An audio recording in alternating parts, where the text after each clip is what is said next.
통일 문제를 둘러싼 쟁점. 반세기가 넘도록 분단이 이어지면서 우리 사회에서는 통일을 둘러싸고 다양한 쟁점이 논의되고 있다. 대표적인 쟁점으로 통일에 관한 찬성과 반대 문제가 있다. 찬성 논거는 가족과 만나지 못하는 이상 가족의 고통을 해소할 수 있다. 민족의 동질성을 회복하고 민족 공동체를 실현할 수 있다.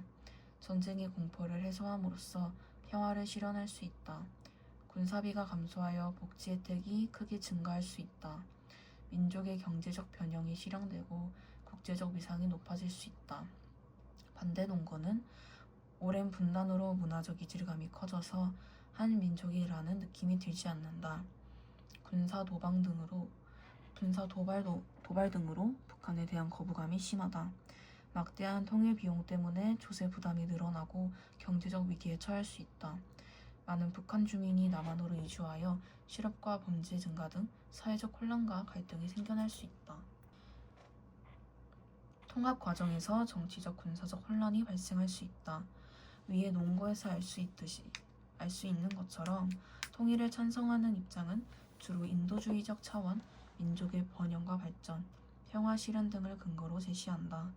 반면 통일을 반대하는 입장은 통일 비용에 대한 부담감, 혼란에 대한 두려움, 북한에 대한 이질감이나 거부감 등을 근거로 한다. 앞에서 살펴본 통일에 관한 찬반 근거 중에 핵심적인 쟁점이 되는 걸 통일 비용과 분단 비용이다. 통일을 하려면 남북한 간의 격차를 줄이기 위해 들어가는 비용이 너무 많아. 그래서 통일을 하지 않으면 좋겠어.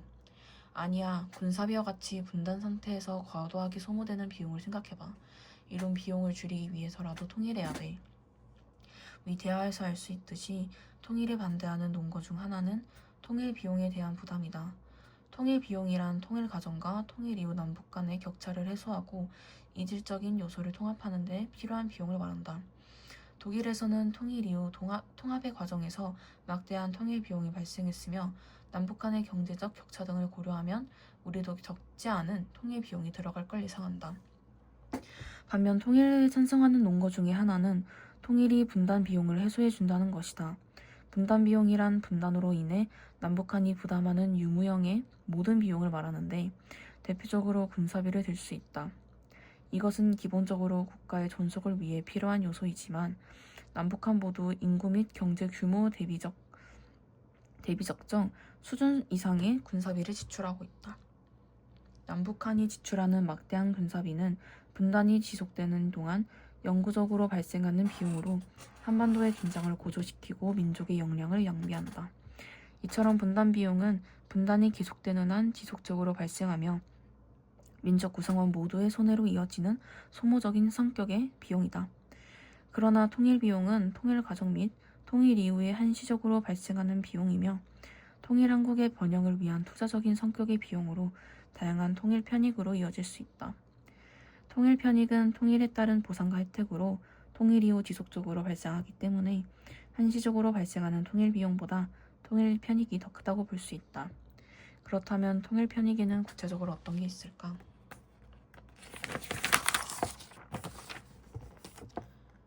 먼저 분단에 따른 남북한 주민의 고통과 불편을 해소할 수 있다. 통일은 슬픔 속에 살아가는 이산가족의 고통을 덜어줄 수 있고 감시와 억압 속에 살아가는 북한 주민의 인권 문제도 해결할 수 있다. 또한 민족의 번영을 가져올 수 있다. 통일은 국토 면적의 확장 및 인구 증가에 따라 내수 시장의 확대를 가져올 수 있다. 더불어 남한의 기술력과 자본이 북한의 노동력 및 천연 자원과 결합하여 동반 상승 효과를 낼 수 있다. 특히 해안과 대륙의 유충지에 있는 통일한국은 동북아시아의 교통, 물류 중심지의 역할을 할 수 있다.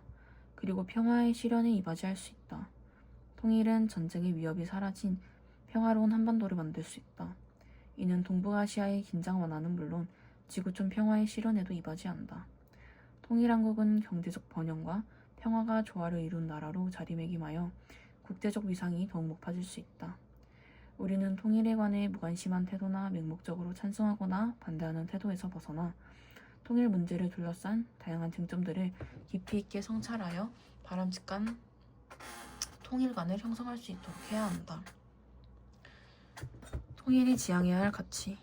남북한은 오랜 세월 서로 다른 제도와 이념 속에 살아왔기 때문에 남북 통합 과정에서 각자의 입장만을 고집한다면 많은 혼란과 갈등이 생겨날 수 있다. 따라서 모두가 행복한 통일을 위해선 인류가 공동으로 추구하는 보편적 가치를 바탕해야 한다. 다음 신문 기사를 읽고 생각해보자.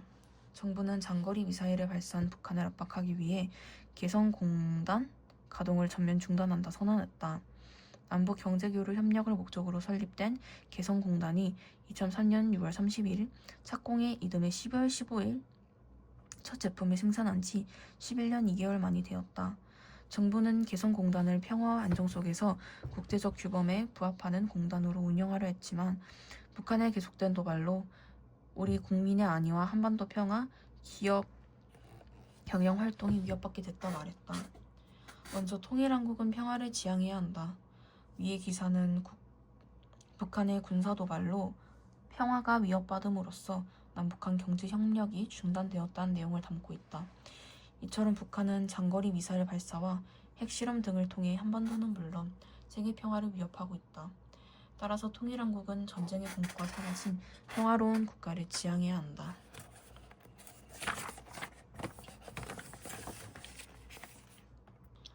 또한 통일한국은 자유를 지향해야 한다. 북한은 집단주의적 체제 운영을 위해 표현의 자유, 경제활동의 자유 등 기본권을 제한하고 있다. 남한도 과거에 국민의 자유와 권리가 일부 제한되었던 적이 있다. 따라서 통일한국은 자신의 신념과 선택에 따른 자유로운 삶이 보장되는 국가를 지향해야 한다. 그리고 통일한국은 인권을 지향해야 한다. 국제연합은 세계인권선언에서 모든 인간은 태어날 때부터 자유롭고 평등하며 존엄과 가치를 가진다라고 선언했다. 아울러 아동권리협약, 국제인권규약 등을 통해 인권의 가치를 실현하기 위한 회원국들이 책무를 강조하고 있다. 그렇다면 북한 인권의 현실은 어떨까? 다음 자료를 읽고 생각해보자. 북한의 정치범 수용소는 극심한 인권 침해가 이루어지기 때문에 국제사회로부터 거센 비난을 받고 있다. 정치범 수용소의 아이들은 10시부터 강제노동을 해야 한다. 엄마가 아이를 도와주면 벌을 받는다. 부모와 자식 사이라도 각자의 일을 각자가 완수해야 한다. 식사로는 옥수수밥을 지급하는데 보안원의 지적을 받거나 아이 일을 도와주다가 발각되면 이틀째 식사를 제공받지 못한다. 한편 정치범 수용소에는 지하 감옥이 있다. 개인과학을 완성하지 못한 사람은 가로 1m, 세로 1m 크기의 독방에 2에서 30일 동안 구금된다. 위 자료는 북한의 정치범 수용소에서 이루어지는 강제노동, 구금 등 반인도적 인권 침해 실상을 보여주고 있다. 그뿐만 아니라 북한 사회 전반에 걸친 감시와 강압 통치는 북한 주민들에게 커다란 고통을 주고 있다. 남한도 과거보다 사회 전반에 인권 인식이 많이 향상되었지만 아직도 사회적 약자나 소수자에 대한 차별이 일부 존재한다는 점에서 개선의 여지가 있다. 따라서 통일한국은 모든 사람의 존엄과 가치가 존중되는 인권 국가를 지향해야 한다.